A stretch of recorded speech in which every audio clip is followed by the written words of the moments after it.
आप लोगों में से काफी सारे विद्यार्थी ऐसे होंगे जिन्होंने 10th पास कर रखी होगी, काफी सारे ऐसे होंगे जिन्होंने 12th पास कर रखी होगी, काफी सारे ग्रेजुएट्स भी होंगे और काफी सारे लोगों ने बीटेक डिप्लोमा वगैरह की डिग्री कर रखी होंगी। ऐसे में बहुत ज्यादा इंपॉर्टेंट ये हो जाता है कि आप में से जो भी विद्यार्थी ये तमन्ना लिए बैठे हो दिल में कि भाई मुझे गवर्नमेंट जॉब का एग्जामिनेशन निकालना है, तो उनके लिए एसएससी की जो जॉब्स है ग्रेजुएशन के बाद 10th 12th के बाद वो कौन कौन सी वैकेंसीज एसएससी निकालता है और प्यारे बच्चों आप उनमें सिलेक्शन अपना कैसे ले सकते हो, ये एसएससी है क्या।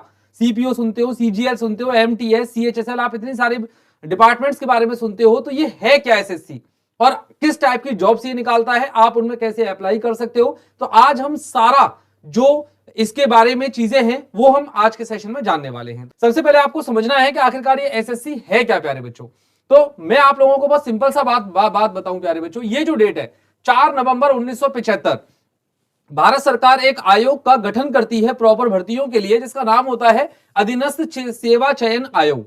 2 साल बाद ही 26 सितंबर 1977 में इसका नाम बदलकर कर दिया जाता है कर्मचारी चयन आयोग यानी कि स्टाफ सिलेक्शन कमीशन यानी कि एसएससी प्यारे बच्चों। अब ये जो एसएससी है आपका, ये एसएससी किन किन प्रकार की भर्तियों को करता है, आइए थोड़ा सा इस पर निगाह बना लेते हैं कि किस किस प्रकार की भर्तियां एसएससी से की जाती है। तो प्यारे बच्चों सबसे पहली भर्ती जो 10th बेस पर होती है एमटीएस, एसएससी एमटीएस की भर्ती से बोला जाता है, हर साल ये निकाली जाती है मल्टीटास्किंग स्टाफ। इसके लिए केवल और केवल आपका 10th पास होना ही अनिवार्य है, 10 से ज्यादा की रिक्वायरमेंट इसमें नहीं चाहिए होती है। इसके बाद जब हम लोग बात करें एसएससी सीएचएसएल की, combined higher secondary level exam, तो प्यारे बच्चों अगर आप लोग क्लर्क बनना चाहते हो गृह मंत्रालय में, रक्षा मंत्रालय में या विभिन्न प्रकार के जो आयोग हैं, चुनाव आयोग हो गया या अदर आयोग जो है हेल्थ मिनिस्ट्रीज है, इन सब में अगर आप क्लर्क की जॉब अगर आप पाना चाहते हो तो आपको एग्जाम देना होगा सीएचएसएल का।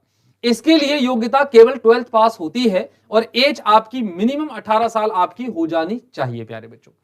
इसके बाद अगर मैं बात करूं SSC CGL combined graduate level exam, बहुत सारे बच्चों के दिलों की धड़कन और जो भी एक अफसर बनने का सपना देख रहे होते हैं अपनी लाइफ में कि भाई एक बार तो अफसर बनना है। आप खुद सोचकर देखो कि एक विद्यार्थी जो कांस्टेबल से अगर सेलेक्ट हो जाता है तो एएसआई या सब इंस्पेक्टर पर लास्ट उसका रिटायरमेंट हो जाता है। तो ऐसे में जो आपकी ज्वाइनिंग सीजीएल के थ्रू होती है वो डायरेक्टली प्यारे बच्चों 3 स्टार से होती है, इंस्पेक्टर लेवल की post, ASO assistant section officer की पोस्ट यहां से फिलअप की जाती है, भरी जाती है। ग्रेजुएशन आप लोगों को चाहिए होता है और एज का जो क्राइटेरिया है वो 18 से 30 साल का बीच में उम्मीदवार की एज होनी चाहिए, मिनिमम 18 साल, मैक्सिमम प्यारे बच्चों 30 साल इसकी एज होनी चाहिए। सीपीओ सेंट्रल पुलिस ऑर्गेनाइजेशन है ना, तो सेंट्रल पुलिस ऑर्गेनाइजेशन जो है यानी कि जिसको कि हम लोग कह रहे हैं सीपीओ से, इसमें केंद्र सरकार के जो अर्धसैनिक बल हैं, जो पैरामिलिट्री फोर्सेज हैं, उसमें सब इंस्पेक्टर का रिक्रूटमेंट सीपीओ एग्जामिनेशन के थ्रू ही किया जाता है। ग्रेजुएशन होनी चाहिए आप लोगों की और मिनिमम एज 18 साल होनी चाहिए आप लोगों की। इसके बाद अगर मैं बात करूं तो जेई जूनियर इंजीनियर की भर्ती भी एसएससी ही कराता है प्यारे बच्चों साल में। इसमें विभिन्न प्रकार के डिपार्टमेंट जैसे पीडब्ल्यूडी डिपार्टमेंट हो गया या सेंट्रल के और भी जो डिपार्टमेंट है, जल आयोग हो गया, तो इन सब आयोगों में प्यारे बच्चों जो जूनियर इंजीनियर की भर्ती होती है एसएससी इसका भी एग्जामिनेशन निकालता है और इसके भी नोटिफिकेशंस जारी किए जाते हैं एसएससी के थ्रू प्यारे बच्चों। फिर एसएससी स्टेनोग्राफर की भी भर्तियां एसएससी अपने थ्रू करवाता है। अगर आप लोगों ने स्टेनो सीखी हुई है तो आपके पास एक बहुत अच्छी गोल्डन अपॉर्चुनिटी होती है स्टेनोग्राफर बनने की एसएससी में प्यारे बच्चों। इसके अलावा एसएससी में भर्तियां एसएससी जीडी की होती है, जनरल ड्यूटी केवल 10th पास आप लोगों को चाहिए प्यारे बच्चों। और अगर आप पैरामिलिट्री फोर्सेज में कांस्टेबल की जॉब अगर पाना चाहते हो तो आप लोगों के लिए एसएससी जीडी का एग्जामिनेशन हर साल सरकार निकालती है और एक बड़े स्केल पर, लार्ज स्केल पर इन पदों पर भर्ती की जाती है प्यारे बच्चों। इसके अलावा फिर होता है जेएचटी का एग्जाम प्यारे बच्चों, जूनियर हिंदी ट्रांसलेटर।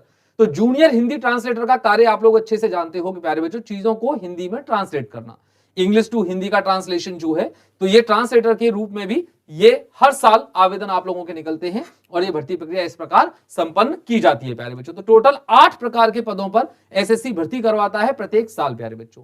इसके अलावा अगर मैं बात करूं तो जनरल एसएससी एग्जाम के लिए आयु सीमा क्या होनी चाहिए, उस पोस्ट के अकॉर्डिंग जिस भी आप चाहे सीपीओ के लिए अप्लाई करो, सीजीएल के लिए, सीएचएसएल के लिए, हर एक के लिए अलग अलग क्राइटेरिया है। लेकिन मैं यहां पर जनरल की अगर वार्तालाप करूं तो कैंडिडेट की आयु जो है 18 से 32 साल के बीच में होनी चाहिए और ऐसे जो अभ्यर्थी हैं वो एसएससी के एग्जाम के लिए अप्लाई कर सकते हैं। जैसे मैंने कहा कि सीपीओ के लिए एज लिमिट कम है, तो वो डिपेंड करता है पोस्ट के अकॉर्डिंग प्यारे बच्चों, बट मिनिमम एज 18 साल ही है।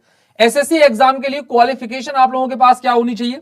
आपने 10th पास कर रखा है तो आप एमटीएस भर सकते हैं, 12th पास कर रखा है तो आप सीएचएसएल भर सकते हैं, ग्रेजुएशन कर रखा है तो आप सीपीओ का एग्जाम दे सकते हैं, आप सीजीएल का एग्जामिनेशन दे सकते हैं। अगर आप लोगों ने डिप्लोमा कर रखा है तो आप प्यारे बच्चों जूनियर इंजीनियर का एग्जाम दे सकते हो, और अगर स्टेनो आप लोगों ने सीखी हुई है तो आप स्टेनो का पेपर दे सकते हो। तो इन सब पदों पर जो है इस प्रकार भर्तियां एसएससी प्यारे बच्चों करवाता है। अब मेन बात आती है सैलरी की कि सर अगर हम सिलेक्शन ले गए तो हमारी सैलरी कितने की होगी। तो आइए बिल्कुल सैलरी पर मैं चर्चा करता हूं गाइस कि सैलरी क्या होती है। जो ग्रुप ए की पोस्ट होती है एसएससी के थ्रू, उनकी प्यारे बच्चों जो स्टार्टिंग सैलरी है पर मंथ की वो 56,100 से 1,77,500, ये पूरा क्राइटेरिया है। कम से कम सैलरी इतनी है, मैक्सिमम टू मैक्सिमम सैलरी आपकी जैसे सर्विस बढ़ती है तो जो आपकी इंक्रीमेंट लगती है तो सैलरी आपकी यहां तक जा सकती है ग्रुप ए की पोस्ट के लिए। वहीं अगर मैं ग्रुप बी पोस्ट की वार्तालाप करूं प्यारे बच्चों, तो ग्रुप बी पर सैलरी बनती है 35,400 रुपए से लेकर 1,12,400 रुपए पर मंथ, ये सैलरी आप लोगों की बनती है। तो एक हैंडसम सैलरी एसएससी आपको यहां पर प्यारे बच्चों प्रोवाइड करवाता है। वहीं अगर मैं ग्रुप सी के लिए अगर मैं वार्तालाप करता हूं तो आपकी जो स्टार्टिंग है वो 25,500 से लेकर 81,100 रुपए तक प्यारे बच्चों पर मंथ आपकी सैलरी बन जाती है। तो एक हैंडसम सैलरी आपको एसएससी के एग्जामिनेशन पास करने के बाद प्यारे बच्चों मिल जाती है। लास्ट में मैं यही कहूंगा कि अगर आप इसके लिए डेडिकेटेडली तैयारी कर रहे हो और आप अगर चाहते हो कि मैं पीवाईक्यू लेकर आऊं, तो किस एग्जामिनेशन के लिए, सीएचएसएल, सीजीएल, एमटीएस, जीडी, किस एग्जामिनेशन के लिए मुझे आपको पीवाईक्यू के प्रॉपर पेपर प्रीवियस ईयर के सॉल्व मैं आप लोगों को करवाऊं, ये मुझे कमेंट सेक्शन में एक बार कमेंट करके जरूर बताइएगा। और जानकारी अच्छी लगी हो तो अपने दोस्तों के साथ इसको शेयर कीजिएगा और चैनल को सब्सक्राइब कर लीजिएगा फॉर अपकमिंग और जो अदर मेरे अपडेट्स आएंगे उनके लिए। चलिए राधे राधे, जय श्री कृष्णा, मिलते हैं अपने नेक्स्ट लेक्चर में। All the best guys.